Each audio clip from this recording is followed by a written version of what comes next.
Welcome back to our series of lectures on Math 9. We are now in Chapter 5, Absolute Value Equations and Inequalities. And for Lesson 5.1, it is solving absolute value equations. And our objectives would be to define an absolute value equation and solve absolute value equations, meaning we will find the solution set of an absolute value equation. First, let's define what an absolute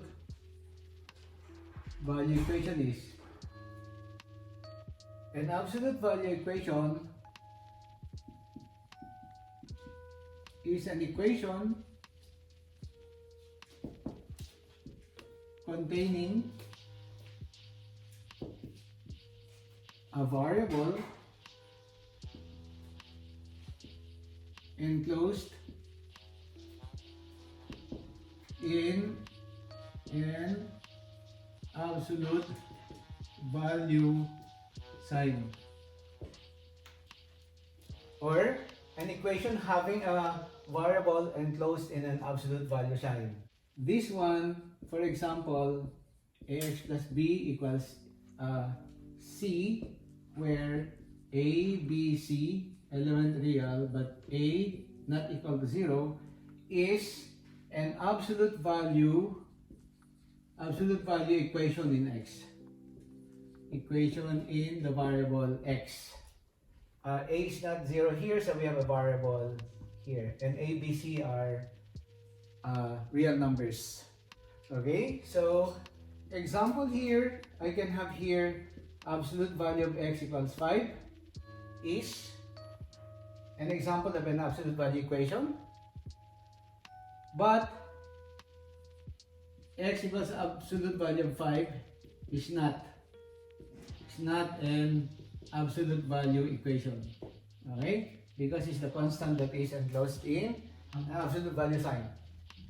You may find this form also, let's say x plus 1 squared equals 3, which can be written as absolute value of x plus 1 equals 3. So this is also an absolute value equation. Let's recall the definition of absolute value you had in previous years. Okay?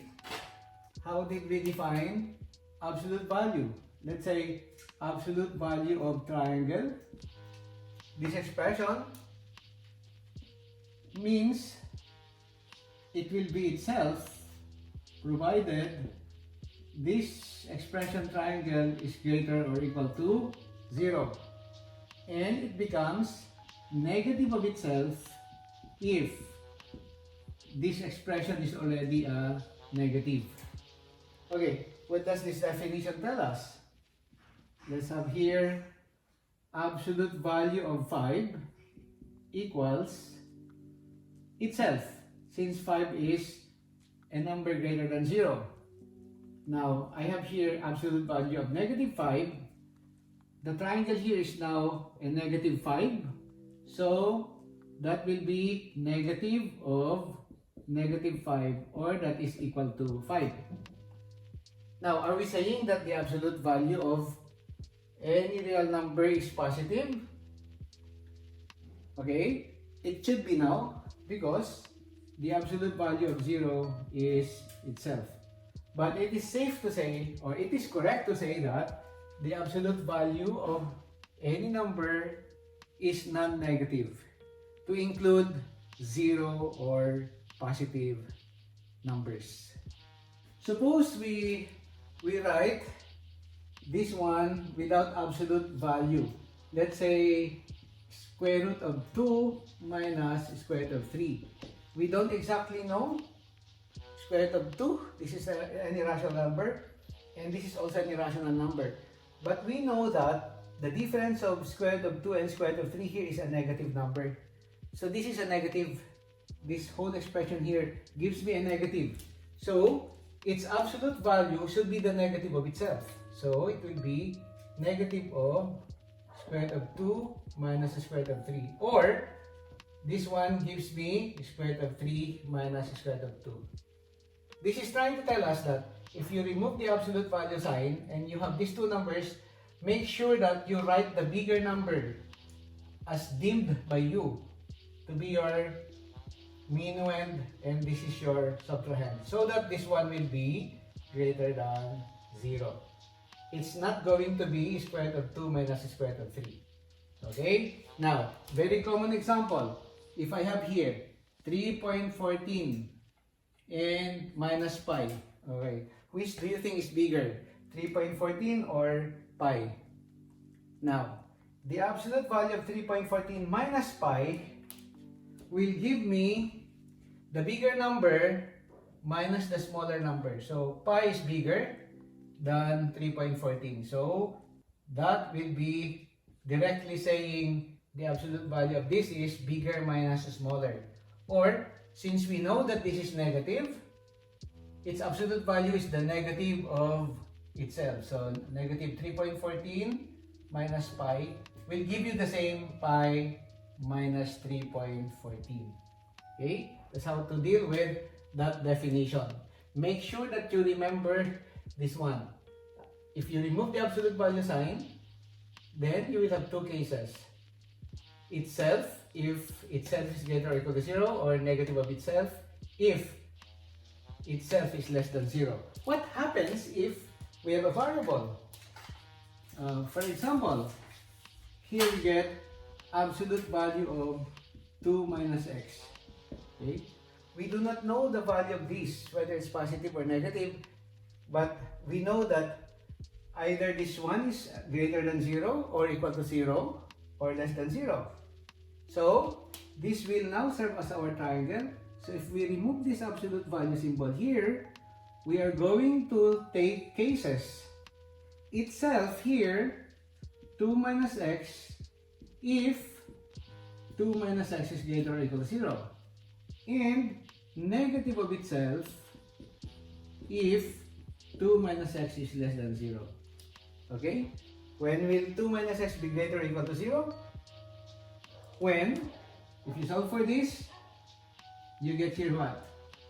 X is less than or equal to 2. So for example, x is 0, 2 minus 0 is 2. But if x is greater than 2, then this becomes negative. 2, for example, x equals 3. 2 minus 3 is negative already. Okay, so this will only be true if 2 minus x is greater or equal to 0, or that's non-negative. And it will be negative of 2 minus x if 2 minus x is less than 0. Okay, okay, just have to remember those. Now, we are ready to solve, let's say, find the solution set. Okay, number 1, for example, 3x minus 5 equals a negative 1. Okay, can we find the value of x such that this absolute value is equal to a negative number? No, because from the definition, the absolute value of a number is always non-negative, never a negative number. So, without solving for this, you can just conclude that the solution set is a null set. Okay, this is a trivial case in this case.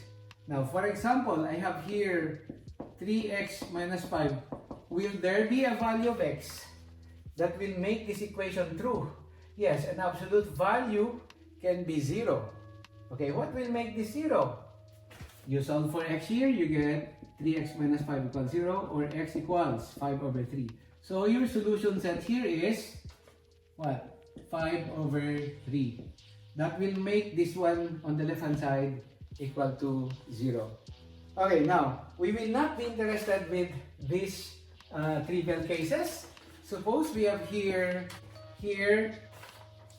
absolute value of 2x minus 5 equals 3. Okay, if we encounter this one now, we are going to introduce the definition. Okay, so we know that this expression here means what? What does that mean? 2x minus 5 is equal to itself 2x minus 5 if 2x minus 5 is greater than or equal to 0. Or this expression is a negative of itself if this is less than 0. Which means, if we rewrite this equation without the absolute value sign, we need to consider two cases. Case 1 will be when we assume that this one here is greater or equal to 0. And case 2, when we assume that this expression here is less than 0. So here we get case 1. Suppose this one is greater or equal to 0. Then this implies its absolute value is equal to itself. 2x minus 5 equals 3. Remember, it is only this that we are dealing with. This is a constant, so that 3 there is there. Okay? Or, your case 2. Suppose you assume that 2x minus 5 is less than 0. Then, if you remove the absolute value, according to our definition, the absolute value of 2x minus 5 is negative of itself. Okay, negative of itself if we assume that this one is less than 0. And this one is equal to 3. Now, we can now solve this equation here, linear equation. We get 2x equals 8 or x equals 4. And this one, this becomes, I can multiply everything by negative number. So I will get here 2x minus 5 equals negative 3.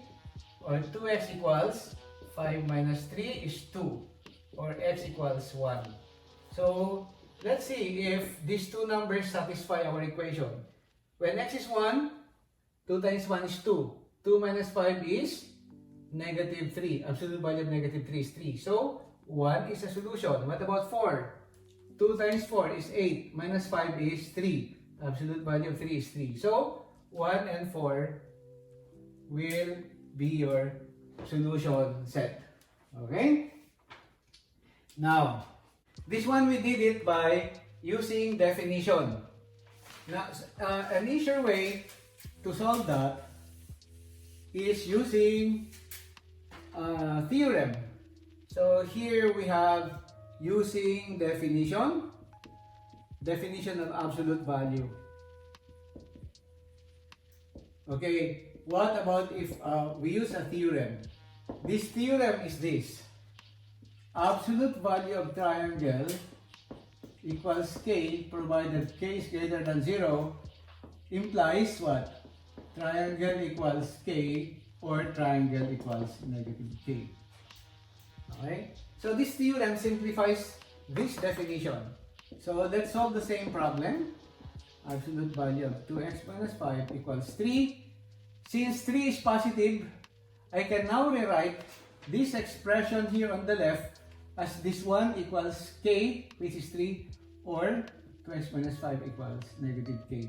So this implies here 2x minus 5 equals 3 or 2x minus 5 equals negative 3. Solving for x here, you will get x equals 4 or 2x equals 5 minus 3 or x equals 1, which will give you the same answer. So, this theorem here simplifies our definition. Now, we can only use this theorem if we have this constant here greater than or equal to 0. If it's a negative, then there's no question, the solution set will be a null set. Okay? Let's have another example.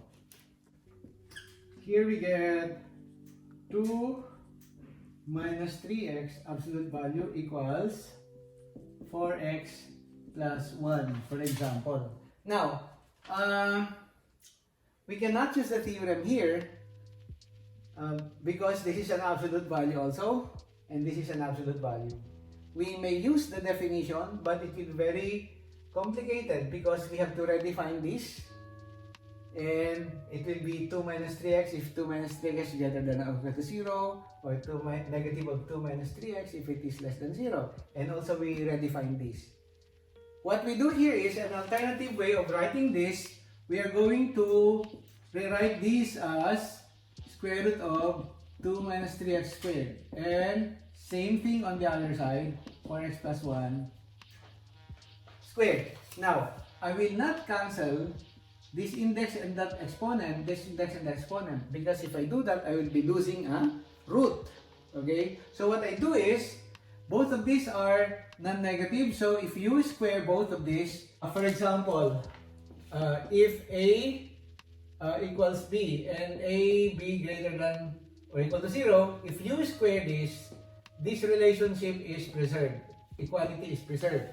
So squaring both of these, I'm going to get 2 minus 3x squared equals 4x plus 1 squared. Now, instead of me expanding this and getting a quadratic equation, I will just move this term here to the left hand side and I get a difference of 2 squares. We can now solve this by factoring method. By factoring, I will have now 2 minus 3x plus 4x plus 1, and the other one is 2 minus 3x minus 4x plus 1. Simplifying this, we get 4x minus 3x is x, 2 plus 1 is 3. What about this? This will give me 2 minus 3x minus 4x minus 1. So I will get here a negative 7x plus 1 equals 0. Now, from the zero product property, this means that x plus 3 equals 0 or minus 7x plus 1 equals 0. Solving for x, I will get here x equals minus 3 or x equals 1 over 7. Let's see. If x equals negative 3, what happens here? Negative 3 times negative 3 is 9 plus 2 is 11. What about here?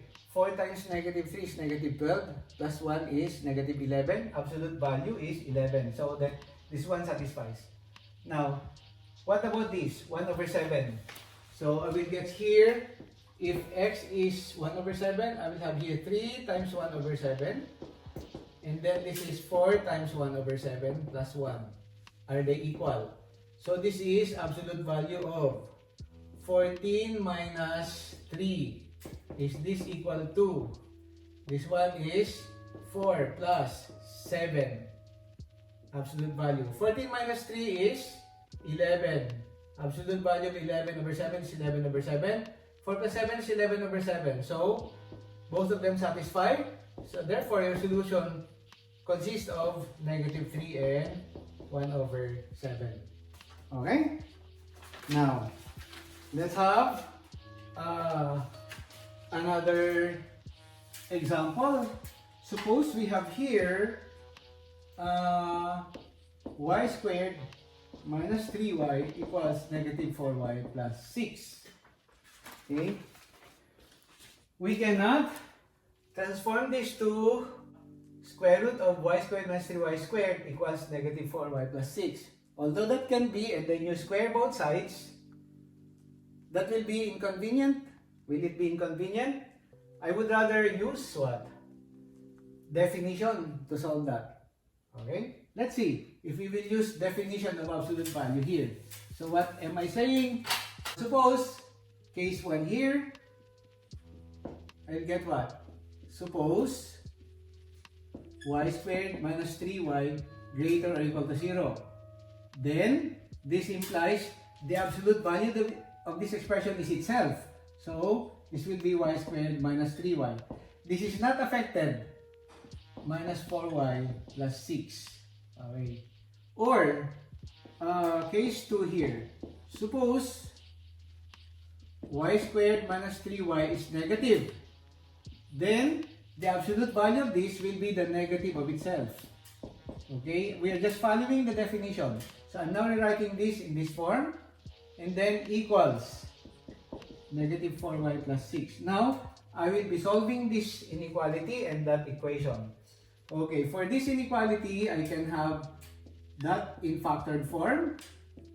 And then, my critical numbers are 0 and 3.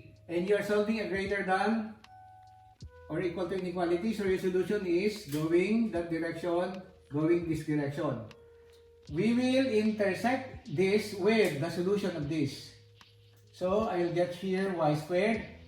I'll bring this one here. I will get a y and minus 6 equals 0. I think this is factorable. So I'll get here y plus 3, y minus 2. And I will get here a negative 3 or a 2. Let's see if negative 3 is in this interval. So this one intersection this. Negative 3 is here. So therefore negative 3 is a solution here. Solution here is negative 3. What about 2? 2 is not in this interval. So only negative 3 is our solution for case 1. Okay, what about case 2? I will solve this inequality again. And I know that I have the same critical numbers and I'm solving a less than. So my solution should be there. And then I will intersect it with the solution here. So this is, I can multiply everything by negative. And this gives me what? Y squared minus 3y equals. This becomes 4y and then that's minus 6. Or transferring it to the other side, we get y squared minus 7y plus 6 equals 0. And this is factorable. Y minus 6, y minus 1 equals 0. Let's see if 6 or 1 has an intersection with this. So, 0, 3 intersection 6, no. 0, 3 intersection 1, yes. So, our solution here will be 1. Okay, so our solution for the equation now will be case 1 union case 2. Or we get here what? Negative 3 and 1. Let's try to find out if this 2 will satisfy this one. So if y is negative 3, this becomes a 9. Negative 3 and negative 3 is 9. So this becomes 18. Okay, what about this? Negative 4 times y. Negative 3 is 12. Plus 6 is 18. So this one is okay. What about 1? This gives me 1 minus 3 is negative 2. Absolute of negative 2 is 2. Here, negative 4 times 1 is negative 4 plus 6 is also 2. So this one is satisfied also. If you look at what we rejected, let's say 2 here, y equals 2. If y equals 2, this becomes a 4, this becomes a minus 6. Or we get a absolute value of negative 2 is 2. Here we get what? Negative 4 times 2 is negative 8 plus 6 is negative. So they are not equal. So we are right. We did not get 2 as a solution. And same with 6. Okay? Now, let's have the last example.